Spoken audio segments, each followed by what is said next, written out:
அம்சத்தவர்கள் சொல்லும்போது சொன்னாரு பஞ்சமி நிலத்தை பத்தி அவருக்கு இருந்துச்சு, இப்ப மக்கள் கிட்ட இல்லைன்னு சொன்னாரு.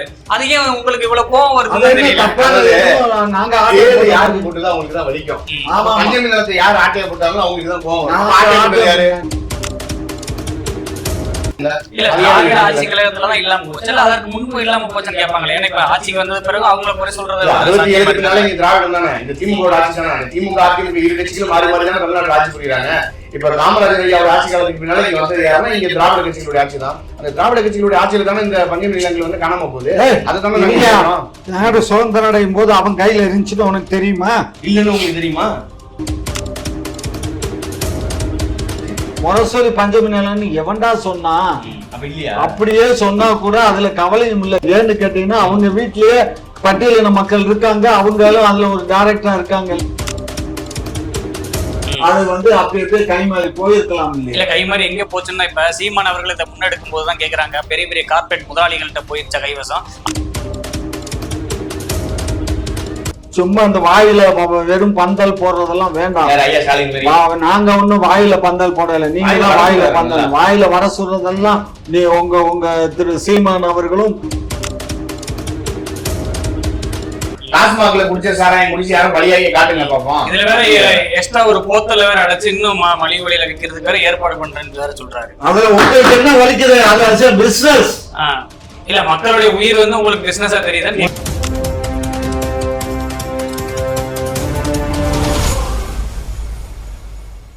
குக்கு செய்திகள் நேயர்களுக்கு வணக்கம். இன்றைக்கு நம்முடைய தமிழக அரசியல் கள நிலவரம் குறித்து விவாதிப்பதற்காக 2 சிறப்பு விருந்தினர்கள் வருகை தந்திருக்கிறார்கள். விவாதிப்புகளாம் பல்வேறு கேள்விகள் இருக்கிறது கேட்பதற்கு திமுகவின் மூத்த முன்னோடியுமான முனைவர் திரு காமாட்சி ஐயா இணைந்திருக்கிறார். அதே போல ஊடகவியலாளர் திரு அம்சத் இணைந்திருக்கிறார். இருவரிடமும் கேட்கலாம். வணக்கம் ஐயா, நலமா இருக்கிறீங்களா?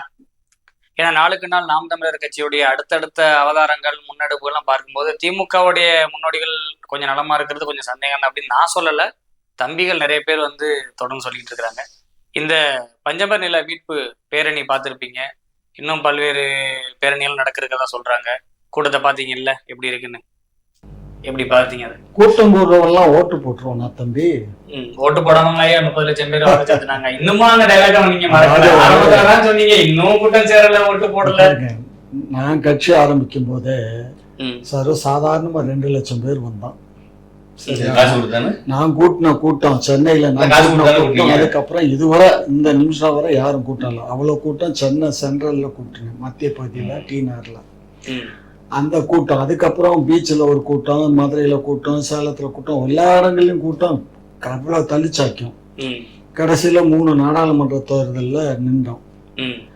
டெபாசிட் வாங்க இயலல. ஆனா டெபாசிட் ஓட்டு வாங்கிடலான்ற எண்ணத்துல இருந்திருப்பீங்க. ஏன் நாம் தமிழர் கட்சியோட கூட்டமும் அந்த திமுக வெற்ற கூட்டம் ஒன்னாயாதுலாம் 99 அந்த நாடாளுமன்ற தேர்தல். அந்த நேரத்துல எதுவும் வந்து காசு யாரும் கொடுக்கறது இல்லை, மக்களா வந்து ஓட்டு போட்டாங்க. அந்த நேரத்திலேயே வந்து எனக்கு குறைவான வாக்குகள் தான், அதாவது ஒரு 5000-6000 வாக்குகள் வித்தியாசத்துல தான் நான் டெபாசிட்டை இழந்தேன். ஆகையினால கூட்டத்தை வச்சு எதையும் முடிவு பண்ண முடியாது. ஆனா நாம் தமிழருக்கு ஃபீச்சர் இருக்குங்கிறத நான் மறுக்க இயலாது. திமுகவுக்கு ஃபீச்சர் இல்லையா? திமுகவுக்கு ஃபீச்சர் இருக்கா இல்லையான்னு சொல்ற அளவுக்கு உங்களுக்கெல்லாம் தகுதி வந்திருக்குன்னா அதுக்கு திராவிட முன்னேற்ற கழகம் தான் காரணம், அதுக்கு தந்தை பெரியார் தான் காரணம். அதை மறந்துட்டு நீங்கள் எல்லாம் பேசுறதுதான் வியப்பு. பெரியார் குறித்த ஒரு விமர்சனத்துக்கு தான் இன்னைக்கு வந்து பெரியாரை வந்து அக்கா அனைவரை கிழிச்சு தொங்க வரதா பேசிக்கிறாங்க. மறுபடியும் நீங்க இந்த அளவுக்கு வளர்ந்து வந்ததுக்கு பெரியார் தான் காரணம், திமுக தான் காரணம், உங்களை எல்லாம் பேச வச்சது காரணம் சொல்லும் போது இன்னும் எந்த பொண்ணுல வேலை பார்த்துற மாதிரி தான். திராவிட முன்னேற்ற கழகம் 1967 ஆட்சிக்கு வந்ததுக்கு அப்புறம் தான் உங்களுக்கெல்லாம் இவ்வளவு ஃப்ரீடம் கிடைச்சிச்சு. அதுக்கு முன்னாடி எல்லாம் எந்த ஃப்ரீடமும் கிடையாது. வெளியே வர முடியாது, யாரும் பேச முடியாது. வீட்டை விட்டு வெளியில வர்றீங்க, வெளியில போறீங்கிறதெல்லாம் பிரச்சனை. இந்த அளவுக்கு மக்களுக்கு ஒரு விழிப்புணர்வு, இந்த அளவுக்கு ஒரு பேசும் தன்மை, இதெல்லாம் வந்து வளர்ந்தது வந்து அதுக்கப்புறம் திராவிட ஆட்சியில தான் வந்ததே தவிர வேற ஒண்ணும் இல்ல. இல்லையா, எல்லாருக்கும் உள்ள பொது கேள்விதான். அதுக்கு முன்னாடி வரைக்கும் எல்லாரும் அமைதியா இருந்தாங்க அப்படின்னா திராவிட ஆட்சி வந்ததுக்கு அப்புறம் எல்லாருக்கும் அம்மா அப்பா சொல்லுங்க அப்படின்னு எதுவும் சொல்லி கொடுத்தாங்களா, இல்ல தனியா ஸ்பெஷல் கிளாஸ் எது எடுத்தாங்கன்னு கேட்பாங்கல்ல? அதுக்கு எந்த சம்பந்தம் இல்ல. இந்த இப்ப எல்லாம் எங்களை தூத்துறீங்கல்ல, புழுதி வாரி இறக்கிறீங்கல்ல, இந்த இறப்பெல்லாம் அன்னைக்கு முடியாது. திராவிட மாடல் ஆட்சிக்கு முன்னாடி கிடையாது. எல்லாம் 67க்கு அப்புறம் தான் உங்களுக்கு இந்த மாதிரி இதெல்லாம் வந்துச்சு. என்னமோ சொன்ன 3 சிறைவாசம்லாம் இருந்த காலம் காங்கிரஸ் ஆட்சி காலத்துல. அன்றைக்கு பின்னாடி இதெல்லாம் மருவி தான் இன்றைக்கு ஏதோ நாங்க ஆட்சிக்கு வந்ததுனாலதான் மக்கள் சுவீட்சமா இன்றைக்கு 3 நேரம் உணவு உண்ணக்கூடிய நிலை வந்திருக்கு. இதுக்கு முன்னாடி எல்லாம் பட்டினியோட இருந்த காலங்கள்லாம் உண்டு. மக்கள் நன்றியற்ற மக்கள் நாங்க சொல்ல மாட்டேன். எங்களுக்கு நன்றியோட தான் மக்கள் வாக்களிக்கிறாங்க. அதனால நன்றியற்ற மக்கள்னு நாங்க சொல்ல இயலாது. காசு கொடுக்குறோமா? யார் சொன்னா காசு கொடுக்கணும்? நோட்டாவது காசாவது எல்லாமே உங்களுடைய புத்தியே அப்படித்தான். அந்த தம்பிகளுக்கும் தும்பிகளுக்கும் இதேதான் வேலை. காசு காசு காசு, எப்ப பார்த்தாலும் காசா. அதை தவிர வேற எதுவுமே தெரியாதா உங்களுக்கு? காசை தவிர ஈரோடு இடைத்தேர்தல பார்த்தோம். அதை சொன்னா ஐயா காசா கொடுக்கல, ஒருவேளை பொருளா கொடுக்குறாங்களா இந்த கொலுசு? ஈரோடு இடைத்தேர்தல்ல நாங்க என்ன பண்ணோம்? எங்க கட்சி தேர்தல்ல அந்த முறை நிக்கல, இந்த முறை தான் நின்றது. இந்த முறை நிக்கும் போது நாங்க யாருக்கும் எந்த பைசாவும் கொடுக்கல. போன தடவையும் நாங்க எதுவும் கொடுக்கல. ஏன்னா நாங்களே கேண்டிடேட் இல்லையா. எங்க போன தடவை நாங்க நிக்கலையே, எங்க கேண்டிடேட்டே இல்லையே. காங்கிரஸ் இல்ல அங்க போட்டி போட்டுச்சு. EVKS இளங்கோவன் எல்லாம் நின்றாரு. அவர் கொடுத்தாரா இல்லையா? நான் என்ன கண்ணாடி வச்சா பார்த்தேன்? நீங்க தானே பாப்பீங்க. நீங்க பாருங்கய்யா, கண்ணாடியை வச்சு பார்த்தாலும் சரி, கழட்டி பார்த்தாலும் உங்க இஷ்டம். நாங்க என்ன கழட்டாம பாக்குறது இதெல்லாம் திமுக கை வந்து நாங்க திமுக எல்லாம் அப்படி எல்லாம் செய்ய மாட்டோம். நாங்க நல்ல பேரணி குறித்து அம்சத் அவர்கள்ட்ட நாம் தமிழர் கட்சியினுடைய ஒருங்கிணைப்பாளர் தலைமையில மிகப்பெரிய ஒரு பேரணி ஒரு வெற்றிகரமா இருந்ததுன்னு நம்ம பார்க்க முடியுது. ஏன்னா அளவுக்கு அதிகமான ஒரு கூட்டம் பஞ்சம நிலத்தை மீட்க போறேன்னு பல்வேறு கோரிக்கைகள் வச்சு இந்த பேரணி நடத்தப்பட்டிருக்கு. இந்த பஞ்சம நிலத்தை யாரிடமிருந்து மீட்க போறாரு, யாருகிட்ட இருக்கு அப்படின்னு ஒரு கேள்வி எழுது. ஏன் இதை கையில் எடுக்கணும்? இப்ப என்ன அவசியம் இருக்கு அப்படின்னு. அதாவது ஏன் இது அவசியம் இருக்குன்னா, ஆதி தமிழர் விடுதலை இல்லையே மீதி தமிழர் விடுதலை இல்லை. இப்ப 1891 கொடுக்கப்பட்டதுதான் பஞ்சம நிலம். இப்ப செங்கல்பட்டு மாவட்டத்தினுடைய ஆட்சி பொறுப்பாளர் இருந்த ஜேம்ஸ் ட்ரெமெண்ட் அப்படிங்கிறவர் தான் கிட்டத்தட்ட 12 லட்சம் ஏக்கர் நிலங்களை இப்ப எப்படின்னா, ஒருவன் பொருளாதாரத்துல உயரணும், ஒரு உயர்ந்தவன் தாழ்ந்தவன் அப்படிங்கிறத இங்க கலையணும். அப்படின்னா எவன் ஒருவன் பொருளாதாரத்துல வீழ்ந்திருக்கானோ அவனுக்கு ஒரு பொருளாதாரத்தை கொடுக்கணும் அப்படின்னு தான் அந்த நிலத்தை கொடுக்குறாங்க. அதுக்கப்புறம் இங்கிலாந்து நாடாளுமன்றத்தில் இது ஒரு பேச்சு பொருளாகி 1892 இது அங்கீகரிப்பு பண்ணி கிட்டத்தட்ட 12 லட்சம் ஏக்கர் நிலங்களை பட்டியல் சமூகத்தை சார்ந்த மக்களுக்கு கொடுத்தாங்க. ஆனா இன்னைக்கு 2026 இந்த பஞ்சமி நிலங்கள் அவர்கள்ட்ட இருக்கான்னு கேட்டா இல்ல. 12 லட்சம் ஏக்கர் நிலங்களும் இன்னைக்கு எங்க போனதே தெரியல. 1892 கொடுக்கப்பட்டது உண்மைதான். கொடுத்த பின்னாடி 10 ஆண்டுகளுக்கு அவங்கதான் வச்சுக்கலாம். 10 ஆண்டுக்கு அப்புறம் அவங்க யாருக்கு வேணாலும் மாத்தலாம். அவங்களுடைய பட்டியலின மக்களை சார்ந்தவங்களுக்கு யாருக்கு வேணாலும் சேல் பண்ணலாம்னு இருக்கு. எல்லாமே சேல் பண்ணிட்டு போயிட்டாங்க. அதை விட்டு என்னமோ நூல் நூத்துட்டோம். அம்சத்தவர்கள் சொல்லும் போது சொன்னாரு பஞ்சமி நிலத்தை பத்தி அவருக்கு இருந்துச்சு, இப்ப மக்கள் கிட்ட இல்லைன்னு சொன்னாரு. அது ஏன் உங்களுக்கு இவ்வளவு கோவம் வருது? நாங்க யாருக்கு போட்டுதான் அவங்களுக்கு தான் வலிக்கும். பஞ்சமி நிலத்தை யார் ஆட்டைய போட்டாலும் அவங்களுக்கு தான் கோவம். அவர் இன்னும் சொல்லவே இல்ல, ஆலயம் போடல. ஐயா எங்க அப்பன் குதிரைகள் இல்லைன்னு ஒரு படம் முடிச்சுட்டாங்க ஊர்ல. அவர் அம்சத்தவர்கள் சொல்லும் போது பஞ்சமி நிலம் இருந்தது, மக்கள் கிட்ட இப்ப இல்ல, அதை காணும் தான் சொன்னாரு. ஆனா நீங்க இந்த அளவுக்கு ஆக்ரோஷப்படுறத நினைக்கும் போது அப்ப அவர் சொல்றது உண்மையா இருக்குமோன்ற சந்தேகம். உண்மை எல்லாம் இல்ல. உண்மை என்ன உண்மை இருக்குது? அவன் 10 ஆண்டுக்கு அப்புறம் அவன் வித்துட்டு போயிட்டான். எப்போ நாடு வெள்ளக்காரன் காலத்துல 892 பிரிட்டிஷ்காரன் கொடுத்தது. அதுக்கப்புறம் 1947 நாடு சுதந்திரம். அதுல ஒரு 8 வருஷம், இதுல ஒரு 47 வருஷம் என்னாச்சு? கிட்டத்தட்ட ஒரு 54-55 ஆண்டுகள் ஆச்சு. 55 ஆண்டுல கொடுத்த நிலத்தை வச்சுக்கிட்டு அவன் பூசை பண்ணிட்டு நிலம் இல்லாதவர்களுக்கு அரசாங்கம் கொடுத்ததுதான் பஞ்சமி நிலம் சொல்றாங்க. ஆமா, அப்ப அந்த 40 ஆண்டுகளுக்கு அவர் பெரிய செல்வந்தர் ஆகி நடத்த வைக்கிற அளவுக்கு ஆகிட்டு தொழில் பண்ணி வெளிநாட்டு செல்வந்தர் ஆயிருக்கலாம். இல்ல இதை வித்துட்டு பிள்ளைகளை படிக்க வைக்கலாம், இல்ல இதை வித்துட்டு வெளிநாட்டுக்கு போகலாம். எது வேணாலும் முடிச்சிடறேன். முதல் 10 ஆண்டுகளுக்கு பஞ்சமி நிலத்தை அவர் தான் வைத்திருக்கணும். அதை குத்தகைக்கோ வாடகைக்கோ இல்ல விற்கவோ முடியாது. அடுத்த 10 ஆண்டுகள் கழித்து அந்த நிலத்தை விற்கலாம், குத்தகைக்கு விடலாம், வாடகைக்கு விடலாம். யாருக்கு விடலாம்? அதே சமுதாயத்தை சார்ந்தவங்களுக்கு தான். ஆனா இன்னைக்கு அதே பட்டியல் சமுதாயத்தை சார்ந்தவங்க அந்த நிலம் இல்லையே. இப்ப சமீப காலத்துல ஒரு 4 ஆண்டுகளுக்கு முன்னால திருவண்ணாமலையில எங்களுடைய பஞ்சமி நிலம் இல்ல, அந்த பஞ்சமி நிலத்தை இன்னைக்கு மண்குவாரியா மாத்திட்டாங்க. இங்க திருவண்ணாமலை மாவட்டத்துல இருந்து இத்தனை லாரிகள்ல மணல் எடுத்துட்டு போறாங்க அப்படின்னு சொல்லி காணொலிகளை இதே ஜெயா டிவிகள்ல செய்திகளாக ஒளிபரப்பானதை நம்ம பார்த்தோம். தொடர்ச்சியாக தமிழ்நாடு முழுக்க, இன்னும் குறிப்பா சொல்லணும்னா திருநெல்வேலி மாவட்டம், தென்காசி போன்ற பகுதிகளில் இருக்கக்கூடிய பஞ்சமி நிலங்கள் இன்னைக்கு பட்டியல் சமூகத்துக்கு இல்லையே.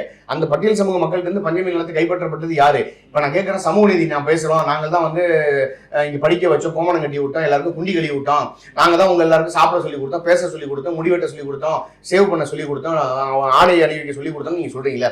இந்த சமூக நீதி சமத்துவம் பேசக்கூடிய நீங்கள் என்ன பண்ணிருக்கணும்? ஆட்சிக்கு வந்ததுக்கு பின்பாக திராவிட மாடல் ஆட்சியில கிட்டத்தட்ட 12 லட்சம் ஏக்கர் பஞ்சமி நிலங்கள் இன்னைக்கு இல்ல. அந்த நிலம் யாருக்கிட்ட இருக்குன்னா அந்த நிலத்தை யாரு தவறாக வச்சிருக்காங்களோ அவங்க கிட்ட வாங்கி அந்த பட்டியல் சமூகம் கிட்ட கொடுக்கணும்ல. இல்ல திராவிட ஆட்சி கழகத்துலதான் இல்லாம போச்சு, இல்ல அதற்கு முன்பு இல்லாம போச்சுன்னு கேட்பாங்களே. ஏன்னா இப்ப ஆட்சிக்கு வந்தது பிறகு அவங்கள குறை சொல்றது 67க்கு மேல இங்க திராவிடம் தானே, இந்த திமுக ஆட்சி தானே. இந்த திமுக அதிமுக இரு கட்சிகளும் மாறி மாறி தான் தமிழ்நாட்டில் ஆட்சி புரியுறாங்க. இப்ப காமராஜர் ஐயாவோட ஆட்சி காலத்துக்கு பின்னால இங்க வந்தது யாருன்னா இங்க திராவிட கட்சிகளுடைய ஆட்சி தான். அந்த திராவிட கட்சிகளுடைய ஆட்சியில தானே இந்த பஞ்சமி நிலங்கள் வந்து காணாம போகுது. அதுதான் நாடு சுதந்திரம் அடையும் போது அவன் கையில இருந்துச்சுன்னு உனக்கு தெரியுமா? இல்லன்னு உங்களுக்கு தெரியுமா? அதான் இப்ப நாடு அதிகாரத்துக்கு நீங்க வரும்போது என்ன பண்ணி பாரு. 92க்கு அப்புறம் என்னாச்சு யோசிச்சு பாரு. அதுக்கப்புறம் 902 வள்ளியும் தான் அது செல்லும். 902க்கு அப்புறம் அவன் வேணா சேல் பண்ணலாம். அதுக்கப்புறம் பாரு எத்தனை ஆண்டு காலம், ஆண்டு 892. நான் கேட்பது என்னன்னா பஞ்சாயத்து நிலம் என்பது யாருடைய நிலம்?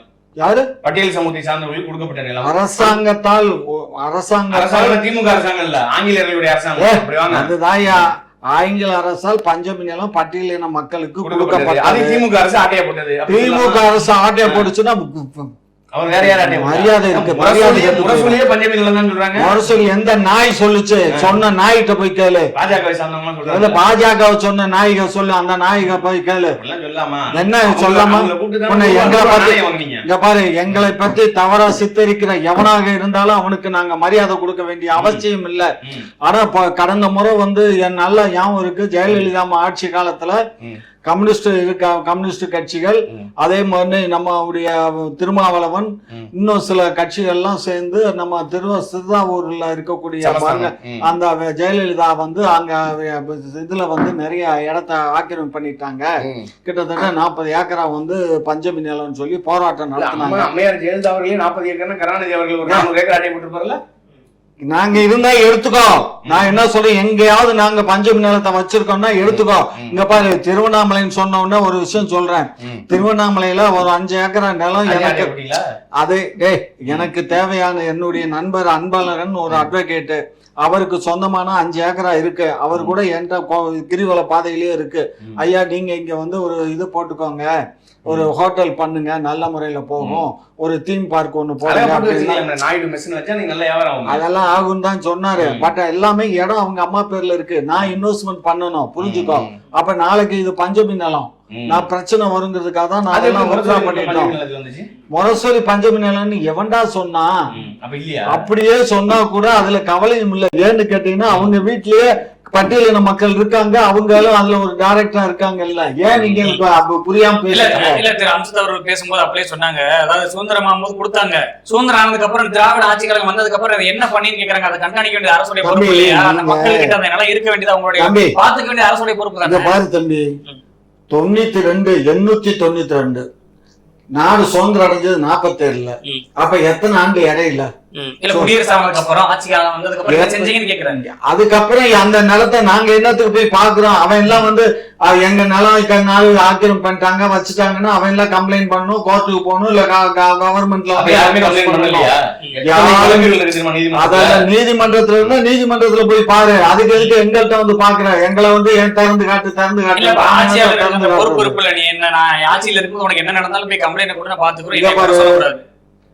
அந்த நிலத்தை வந்து கவர்மெண்ட் டேக் ஓவர் பண்ணியிருந்தா கவர்மெண்ட் அதுக்கு நஷ்டீடு கொடுத்து எடுத்துருக்கலாம். அதுக்கு சட்டத்துல இடம் இருக்கு.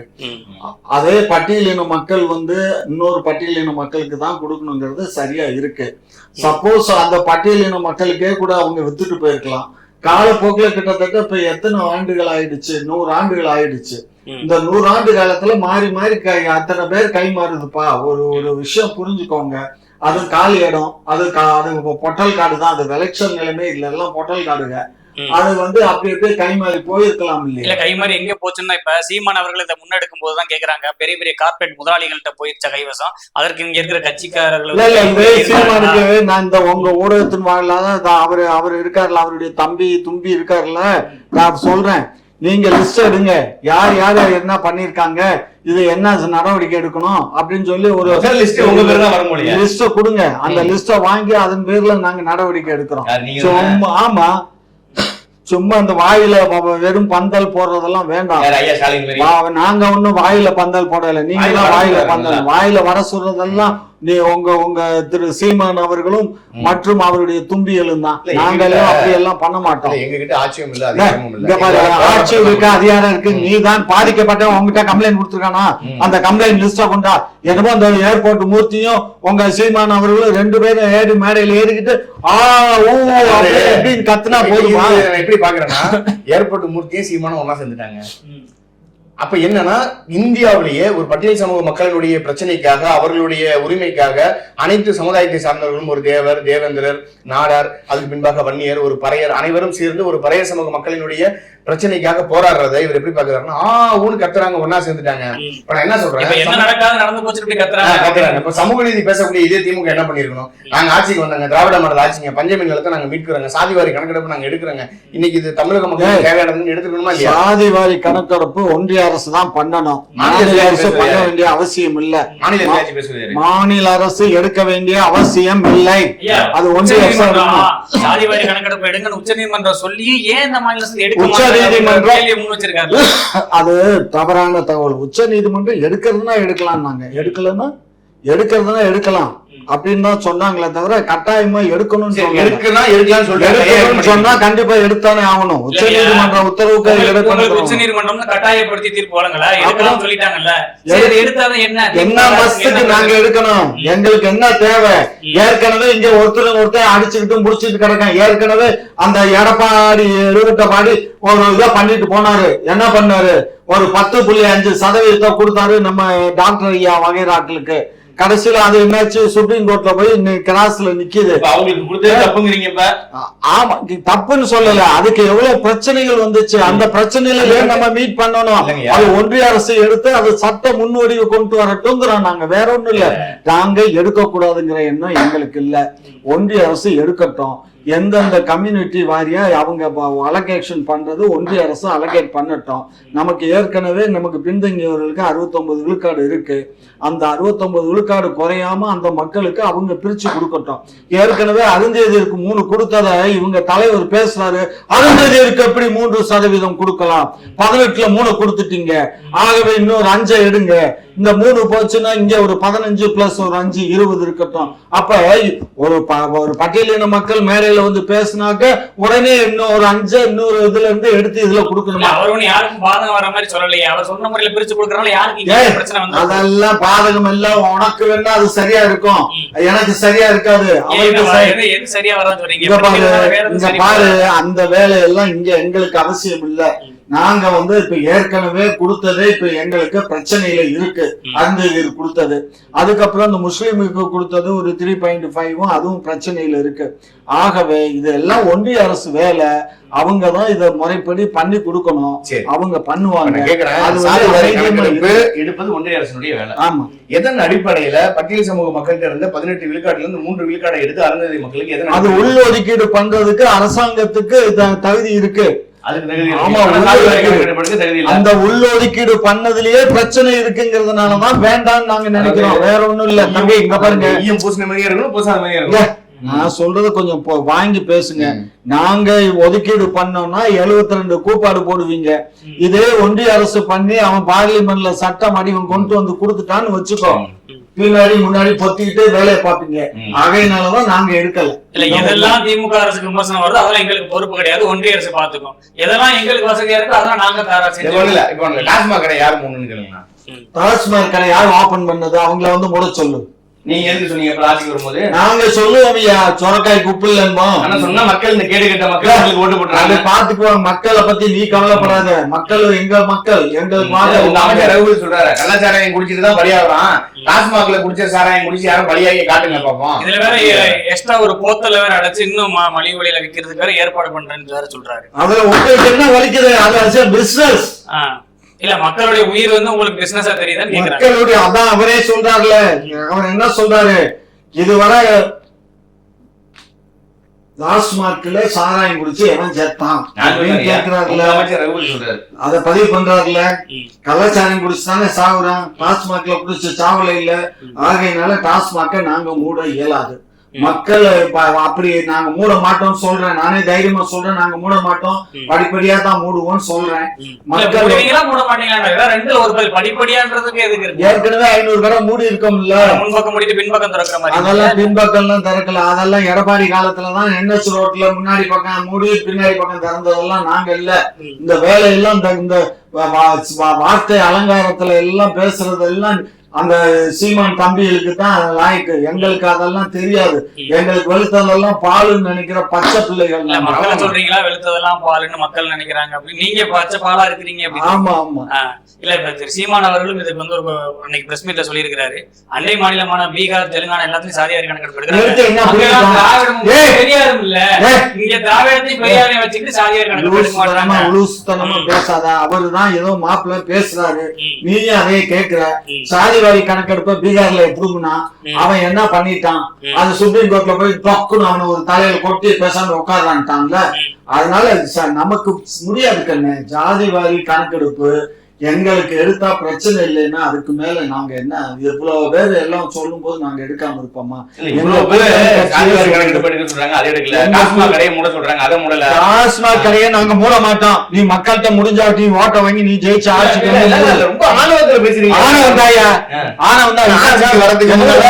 என்னமோ போடுவீங்களா, கூட்டத்தை போடுவீங்களா? அது நடக்காத ஒரு விஷயத்த போற 92ல கொடுத்த நிலத்தை இப்ப புடுங்கு. யார்கிட்ட போய் புடுங்குறது? ஆளை காட்டு. திமுக காரன்ட்ட இருந்தாலும் வாங்கிக்கோ. நாங்களே கொடுக்குறோம். எந்த இடம் பட்டா நம்பரோட கொண்டு வந்து சிட்டா பட்டா கொடு, நானே சொல்லி வாங்கி தரேன். சும்மா இந்த வாய் புடிச்சதோ மாங்காய் புடிச்சதோங்கிற வேலைய வச்சுக்காத. டாஸ்மாக் கடையை ஏன் மூட மாட்டீங்க? அது நான் தான் சொல்றேனே, டாஸ்மாக் கடையை படிப்படியா தான் மூட இயலும். ஒன்றிய மொத்தமா நாங்க மூட முடியாது. இன்னமும் படியில வராதீங்க. இந்த 4 ஆண்டுகள்ல 500 கடையை தாண்டி எந்த கடையை மூடி இருக்கீங்க? 500 கடையை கிட்ட நாங்க முன்னவீங்க. அன்புமணி ராமதாஸ் அவர்கள் உயர்நீதிமன்றத்துல போட்ட வழக்கின் அடிப்படையில அந்த 500 கடைகள் மூடப்பட்டது. நீங்க எத்தனை கடையை மூடினீங்க? இங்க பாரு, அன்புமணி ராமதாஸ் போட்டாரு, போடலைங்கிறது பிரச்சனை இல்ல. தமிழ்நாடு அரசு 500 கடையை மூடுச்சு, அவ்வளவுதான். அங்க திராவிட மாடல் அரசு எத்தனை கடை மூட போகுது? திராவிட மாடல் அரசு ஏற்கனவே 500 மூடியாச்சு. இனிமே கொஞ்சம் கொஞ்சமா படிப்படியா யோசிச்சு பார்த்து என்னன்னு விசாரணை டேஸ்ட் பண்ணி தான் பார்ப்போம். இல்ல திரு அம்சத்தேவர்கள்ட்ட ஒரு இடைக்கேள்வி. அதாவது ஐயா சொல்லும்போது சொன்னாங்க எங்களால மூட முடியாதுல, படிப்படியா மூட முடியாது, என்ன வேணா பண்ணிக்கீங்க அப்படின்ற மாதிரி ஒரு தோரணையில பேசினார் இல்லையா? இப்ப கடந்த ஆட்சியில அதிமுக ஆட்சியில வந்துட்டு அம்மையார் கனிமொழி ஆகட்டும், முதலமைச்சர் இப்போ ஐயா ஸ்டாலினா இருக்கட்டும், கருப்பு சட்டையை போட்டு வீட்டுக்கிட்ட முன்னாடி வந்து ஒரு போர்டு வச்சு நின்றுட்டு இருந்த ஒரு காட்சியில அது ஒரு கருப்பு சட்டை வச்சு நின்றுட்டு இருந்தாங்க ஒரு போர்டு. அப்ப எதுக்குமே சாத்தியம் இல்லாத ஒரு விஷயத்த வந்து செஞ்சாங்கன்னு சொல்லிக்கலாமா, இல்ல மக்களை ஏமாத்துறதுக்காக செஞ்சாங்க? இல்ல அது இல்ல. திமுகவினுடைய அஜெண்டாவே என்னன்னா மக்களை ஏமாத்தி எப்படி எல்லாம் வாக்குகளை பெறணுமோ அதெல்லாம் பெறுவாங்க. இப்ப ஆட்சிக்கு வருவதற்கு முன்பாக என்ன சொல்லுவாங்க அப்படின்னா, உங்களுடைய தேர்தல் அறிக்கையில பாத்தீங்கன்னா டாஸ்மாக் கடைகளை மூடுவோம், தரமான கல்வியை கொடுப்போம், தரமான மருத்துவத்தை கொடுப்போம், இங்க இருக்கிற கச்சத்தீவை மீட்டெடுப்போம், தமிழ் மொழிக்கு வந்து என்னென்ன சிறப்பு அந்தஸ்துகள் செய்யணுமோ எல்லாமே செய்வோம். நாங்கள் பாருங்க, இந்தியாவிலேயே இன்னும் குறிப்பா சொல்லணும்னா இந்தியாவிலேயே தமிழ்நாட்டில் தான் இளம் விதவைகள் அதிகமாக இருக்கக்கூடிய ஒரு மாநிலமாக தமிழ்நாடு இருக்கு. இது எவ்வளவு பெரிய கேவலம் தெரியுமா? இந்த அதிமுக ஆட்சியில எத்தனை இளம் விதவைகள் இருக்காங்க தெரியுமா? எங்கள் தளபதியாருடைய ஆட்சி அமைந்தவுடன் நாங்கள் இந்த டாஸ்மாக் கடையை மூடுவோம்னு அம்மையார் கனிமொழி சொல்லுவாங்க. ஆனா இப்ப மைக்க நட்டிட்டு போய் நீங்க தானே சொன்னீங்க அப்படின்னா வேற ஏதாவது கேள்வி இருந்தா கேளுங்கன்னு சொல்லிட்டு வேணாம் போதும் நிப்பாட்டிங்கன்னு போவாங்க. இதை பார்க்கும்போது எப்படி இருக்குன்னா, மக்களை ஏமாற்றி வாக்குகளை வாங்குவதற்காக என்ன செய்யணுமோ எல்லாமே செய்வாங்க. அதுதான் தொடர்ச்சியா செஞ்சுட்டு இருக்காங்க. டாஸ்மாக் கடையை மூடுவாங்களா?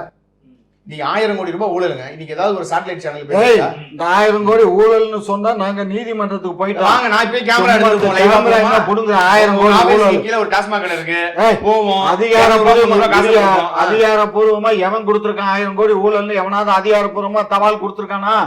சும்மா இந்த வேலையெல்லாம் வச்சு கூடாது. தப்பா சொல்லிட்டாங்க. 10,000 கோடி ஊழல். 10,000 கோடி ஏற்கனவே 1 லட்சம் கோடின்னு சொன்னீங்க. அதுக்கப்புறம் இப்ப 10,000 கோடிங்கிற. ஏற்கனவே ஒருத்தர் 4,000 கோடின்னா அப்புறம் 1000 கோடின்னீங்க. கருவாடும் கத்திரிக்காயும் பண்ணிருக்கு. வேணா நீ எடுத்துட்டு போய் குழம்பு வச்சுக்கோ. கருவாடை தான் தூக்கிட்டு போயிட்டீங்க போலியா?